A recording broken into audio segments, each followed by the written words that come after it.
The city of Denver is making plans for its fourth largest park after striking a deal to get the former Park Hill golf course.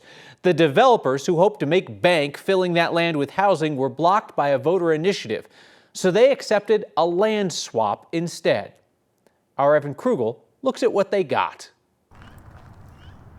The first rule of real estate is location, location, location. But the value of a property involves much more than simply where it is. It's also timing, timing, timing. Jeff Pashut teaches real estate at MSU Denver, but decades before that, he was involved in negotiations for the Park Hill golf course. Well, it's sad to see what's happened to the property. I mean, it's been laying fallow since 2019. That's the year Westside Investment Partners bought this 155-acre property with hopes of developing it. After more legal battles than we can fit in one news story, they agreed Wednesday to trade the property to the city of Denver in exchange for 145 acres of Denver-owned land south of the airport. In addition to size, the properties share something else in common: zoning codes that make building on them a no-no. When it comes to real estate, it's not just owning the land, it's what can you do with the land. This might turn out to be the best deal they ever made, or it might turn out to be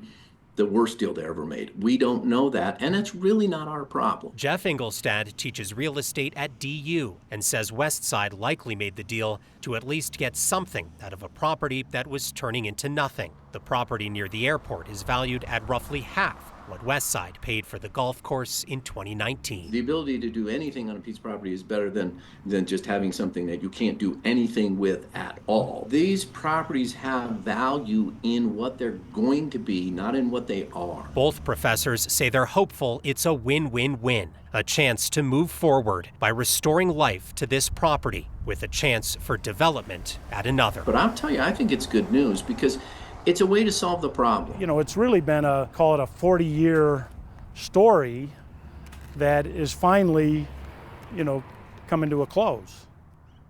Denver City Council still has to approve all of this, and Adams County will have to provide a zoning change for that land out near the airport in order for it to be developed. At this point, it's unclear when that will happen.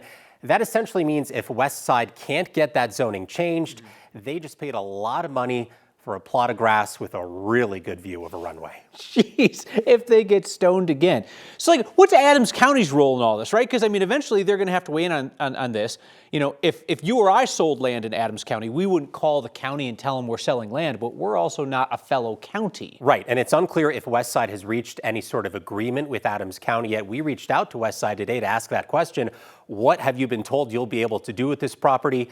Crickets on that response yesterday and today. So that's the big thing that hinges here is what will Adams County allow them to do, if anything, on that property? That'll decide ultimately who wins this deal. I'm thinking if Westside could go another 10 years without having to answer reporter questions, they would be very, very happy. They've been in it for a couple of years. Yeah. All right, Evan, thank you.